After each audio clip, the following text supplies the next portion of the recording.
మీ మీద నా కాడిని ఎత్తుకొని నా యొద్ద నేర్చుకొనుడి. మత్తయి సువార్త 11:29. దేవుని యొద్ద శిక్షణలో ఉంటే శిక్ష నుండి తప్పింపబడతాము.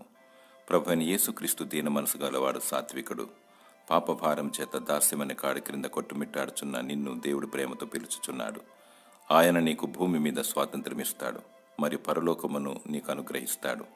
నేనే మార్గము, జీవము, సత్యమని సెలవిస్తున్నాడు. సత్యము నిన్ను స్వతంత్రునిగా చేయను. సత్యబాటలో పయనించి నిత్య జీవమును చేపట్టు. ఆయన నీకు రక్షణ, నిరీక్షణ ఇచ్చుటకు, విడుదల, విమోచనిచ్చుటకు మన పాపముల కొరకు సిలువను మోశాడు. సిలువలో వేలాడి రక్తాన్ని చిందించాడు. చనిపోయి తిరిగి లేచాడు. దాస్యపు కాడిని విరగగొట్టాడు. సాతాను తలను చితుకుద్రొక్కాడు.